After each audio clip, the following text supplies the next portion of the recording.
All right, we're back here on SportsLine. Again, the big news today coming out about the Titans holding these off-site workouts last week. We reported the initial workout that we knew about was at Montgomery Bell Academy last Wednesday around the noon hour. About 15 offensive players led by Ryan Tannehill were out there. Paul Kuharsky got photo evidence of that practice and got other details as well. Also found out that there was a workout later that day by the Titans defensive backs at Rose Park that evening. And the question now is, how did those workouts come about? What had been told to those players ahead of them? And did they indeed violate NFL protocols, and what might come of that? We're joined now by Paul Kuharsky, who runs paulkuharsky.com, one of the better Titans insiders around for my money. And PK, let's just start with this. When you found out that this happened, what was your initial thought? Well, let me say one thing, Steve. Since we last spoke and since I wrote, I know there were two workouts at Rose Park. Okay. So one during the day, and then the defensive backs definitely at night, in addition to the one that we've both talked about at NBA in the afternoon that included Ryan Tannehill. So here's the one thing that a lot of people seem to be having difficulty with that I don't think is that complicated. The memo that came out on October 1st explicitly prohibited workouts off-site for everybody, right? To my understanding, that memo was taking what happened with the Titans and expanding it to the league. But everybody's making it like the Titans definitely did nothing wrong because that memo didn't come out until after these workouts. Right. My understanding from a league source is that when the Titans building was shuttered on September 29, they were told no workouts of any sort at the facility or elsewhere. And so I don't understand why people are having such trouble with this idea that the Titans were told first, ahead of the rest of the league, don't get together. And then a few days later, they took this small thing that they told the Titans and told everybody else. By the way, most league memos are not public. They're not on Twitter from Albert Breer or Diana Rossini or the guys at NFL Network or the rest of ESPN. The vast majority of league memos are anonymous to you and me and the NFL fandom. And some NFL memos are not memos, they're phone calls. So I believe it was conveyed to Vrabel and Robinson that team shouldn't get together in this fashion. Then I don't know if they didn't convey it to the players effectively, if it slipped through the cracks, if players went rogue, or what happened from there.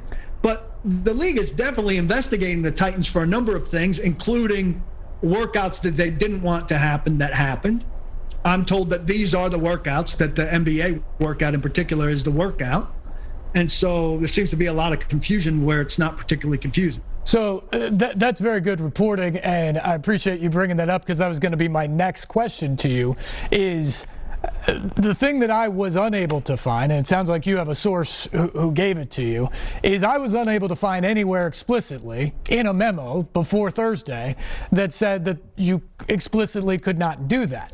And so that was kind of my setup to bringing you on in the last segment. Is, to me, that's the million-dollar question, is were those players told in no uncertain terms you cannot get together at all anywhere to do anything before Thursday? Because on Thursday, if you remember, Mike Vrabel gave us an answer that was pretty clear that we've told our players that they can't gather for any reason. But in that answer even, he said whether it is a league protocol or we ask them to do it, we don't want them to do it. So even that left it somewhat vague whether that was a Titans request initially or whether it came from the league. But you're saying definitively from your league source that this was a message that was conveyed the moment the facility was shut down.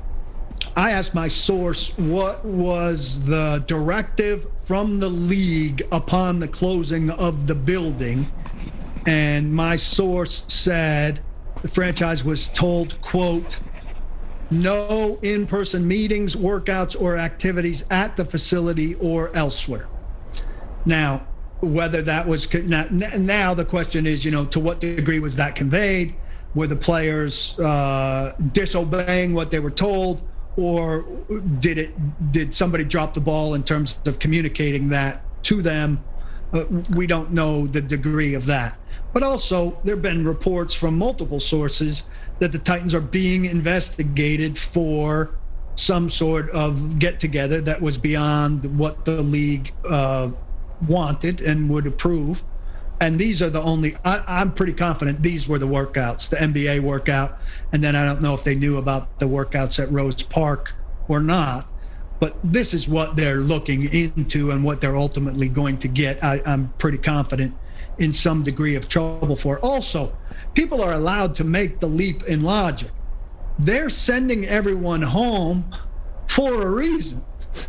And they're not sending everyone home and saying, hey, head over to NBA and do everything that you would be doing at the Titans facility at NBA. Part of the point in sending everybody home is so that they are not all together, conceivably spreading this thing around. They wanted everybody on an island so that the incubation period, if people were going to continue to test positive as they did, would be independent. And that if you had it, you would be alone, going to get your test, finding out you got it, and not conceivably spreading it to me. And that, Jonathan Hutton was doing the math on Midday 180 today. If they had held to all of that, and if we presume that Shane Bowen was contagious for a couple days before his positive test, the Titans would have been, on the cusp of done with this by the 9th, which is 2 days from now.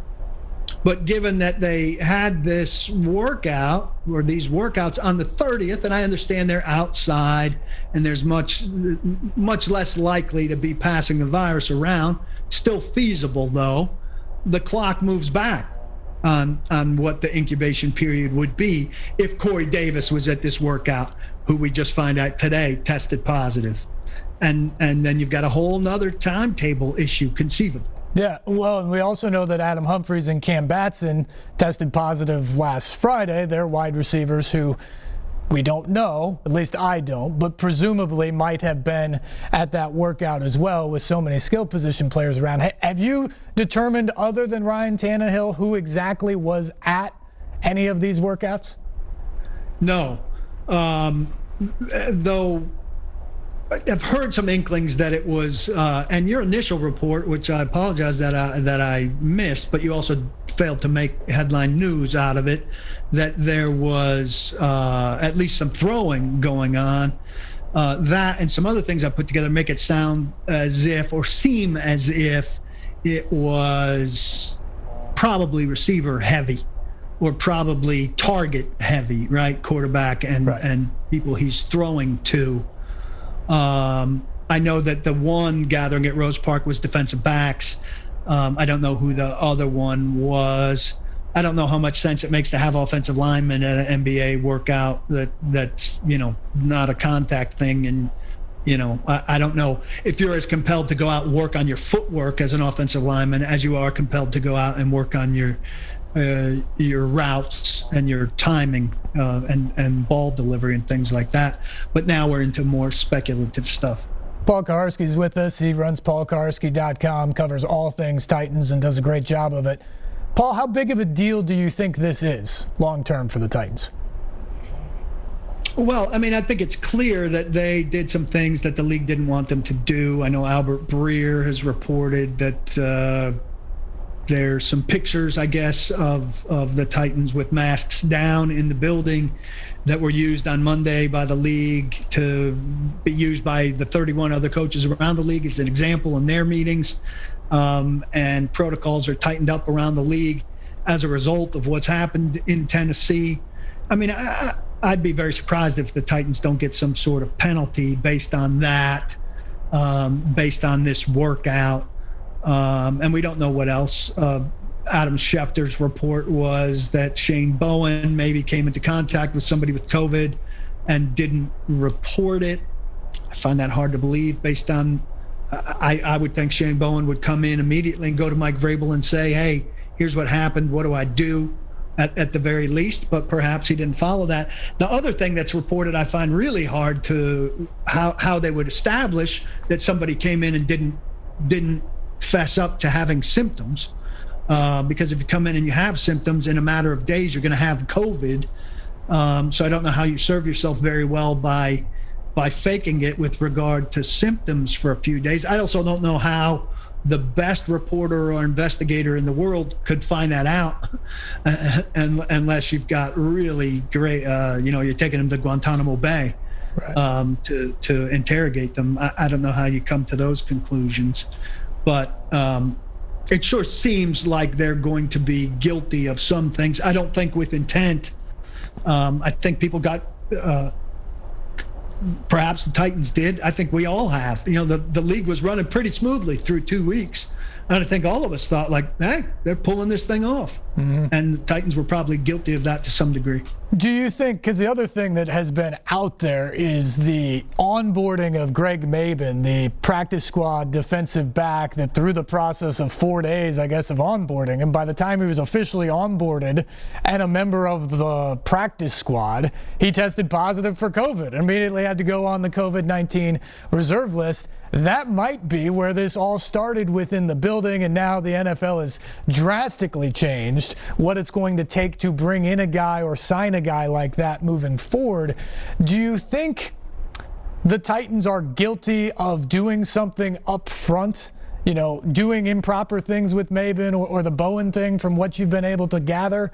Or is this truly going to be something where maybe it was all league protocols up front, and then in the aftermath, the Titans were trying to figure out competitively, how do we get ourselves on the field this weekend or Monday night against the Steelers, and that may be where they were truly negligent or violated protocols? I can't imagine that they were doing anything pressing the issue for Greg Maben. I mean, who's Greg Maben? He wasn't going to be the savior of the secondary. This is not a Dory Jackson Jr. who was going to come in and solve them. I'd never heard the name before. I don't know if you had. He came in, I think, the 21st and went on the COVID list the 24th. I don't even know if we're certain where he was on the onboarding process. I don't know what your interpretation of Mike Vrabel's answers were as to whether he was in. He was in, but was right. He in? Was he? What does in mean? Was he in the building? Was he on the practice field? I don't know how deep in he was, and I don't know if he's going to be patient zero. How many people were close to a practice squad cornerback? Shane Bowen face to face with the practice squad cornerback for 15 minutes at a time. I don't know how much hands-on work he's getting. I mean, it could be. I don't know if they're going to track down patient zero or exactly what happened here. I don't know if they need to after the fact. I don't think they did anything intentional to slight the rules. And I think, look, they made some mistakes along the way here. This practice shouldn't have happened based on what the league told them, what I'm told the league told them. They got to have the masks on all the time according to protocols. We know that Dennis Kelly was very adamant about this. The Players Association rep from early on, that they were making fun of him. What were they calling him? The Grim Reaper of masks or whatever. Yeah. And I can't imagine him letting his guard down, but somebody did.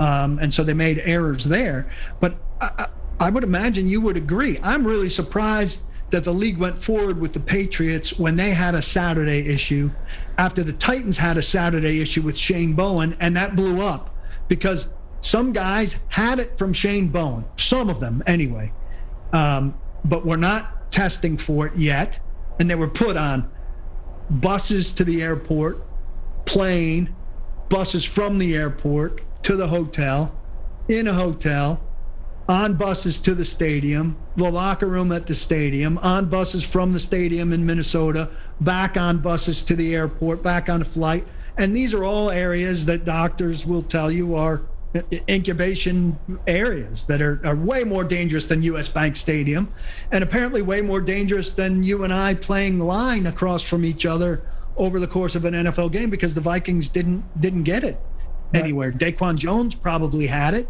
He tested positive, 2 days later, and none of the linemen that he played across from on Minnesota got it.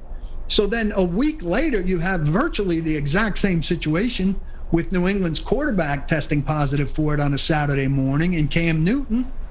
And the only change you make is to quarantine the guys who are most likely to be sick on their own plane. And you come back, and then one of them has it in the defending defensive player of the year. And now what's going to happen? I hope it's not the case, but New England could well now wind up on the exact same track the Titans were on and face a similar kind of outbreak. And then do we think the third time the NFL won't send a team on the road if they have a Saturday morning positive? Or are they just going to say, hey, this is what we do. We fight through it and we go. Or hopefully it'll be a home team. Well, that's why I find this a little bit hypocritical of some of the investigation and what they've done, because it's clear part of it, they want to play these games. They want to get it out there. And they're not just shutting it down at every turn.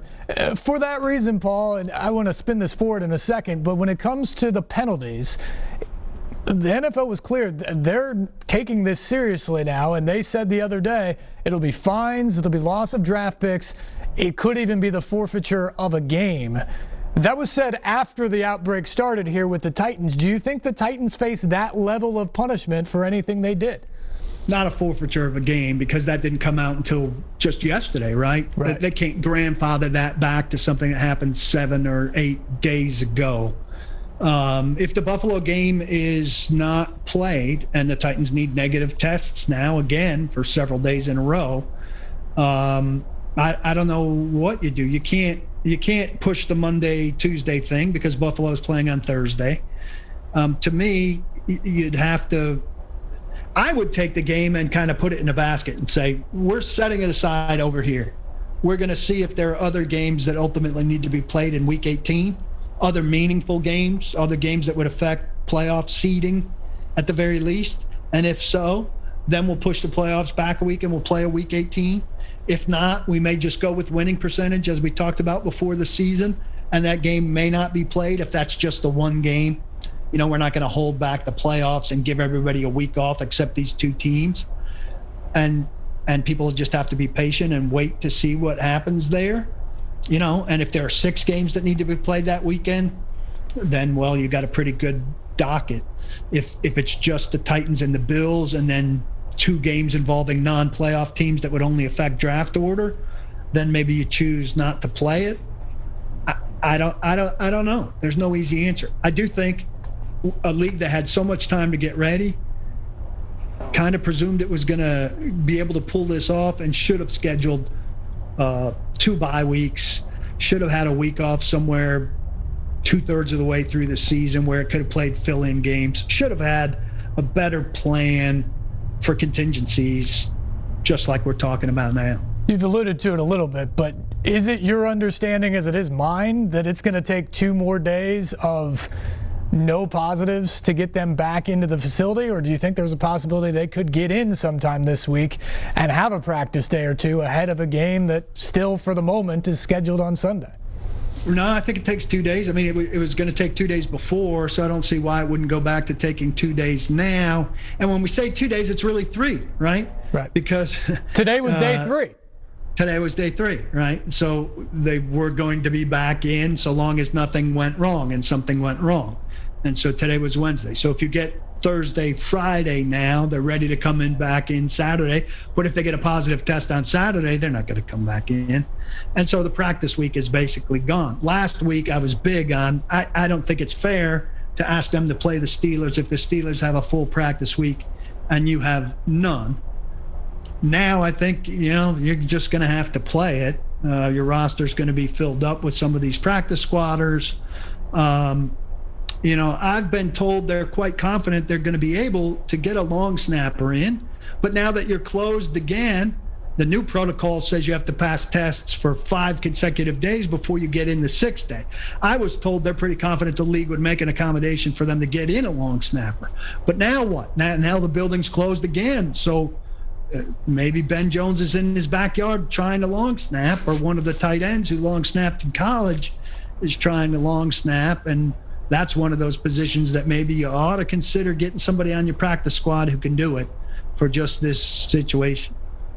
All right, before I let you go, PK, give me a prediction. Are we going to play a game on Sunday at Nissan Stadium? And then I guess further down the road, is the NFL going to complete this season? I'm not much of a predictor. I don't predict week-to-week games. I mean, it all depends on the test. I would like to think it would peter out by now. Dr. William Schaffner, who's a frequent guest on the Midday 180, the infectious disease specialist at Vanderbilt, told me last week when I talked to him for a story as opposed to on the air that he thought this thing would work itself out by the end of 2 weeks. But I think he would have been surprised by a positive test today. And there really were 2 positive tests. Right. But the second name didn't surface, so something weird is going on there where they maybe needed a secondary test, and we'll probably find out about that in the morning. Yeah, my gut says yes, but that's based on nothing other than my gut, which is big and typically wrong. So I don't know. What was the second part of it? Did they make it through the season? Just the season. I mean, I think they're hell-bent on making it through the season, but I don't think it's going to be a conventional season. I think there's going to be some winning percentage involved, and I think the Super Bowl could be played in middle or late February if that's, they're willing to do that if that's what it takes. And it certainly seems like it's going to be different, and teams are going to have to adjust over and over. Paul Kuharsky, great reporting on this story, great reporting on the Titans all the time. I appreciate the time tonight, and hopefully we talk about football, not COVID, but football someday soon. Thanks for having me on. I'm still working on this lighting for big TV appearances like this. I apologize to everybody for looking so ghastly. I'm getting my Halloween face ready. You look good. We're in the fall. Summer tans are out at this point anyway. But PK, we appreciate it. Go read his stuff. I burn. Thanks. Go read his stuff at paulkuharsky.com. Great stuff on this story, and he laid it out right there. My biggest question was, when exactly did that directive come from the NFL? Because from what we saw on Tuesday, it did not say necessarily you can't gather away from the facility. It said no in person at the facility, but not necessarily away from the facility. He has the reporting that says a source from the league tells him that that was the directive, and it included at the facility or elsewhere, and that obviously changes the story and could lead to punishment for the Titans down the road. Got to take a break. We'll come back. We'll hear from Titans coach Mike Vrabel, what he had to say yesterday before this story came out. We'll catch up with the Titans on that sense coming up after this.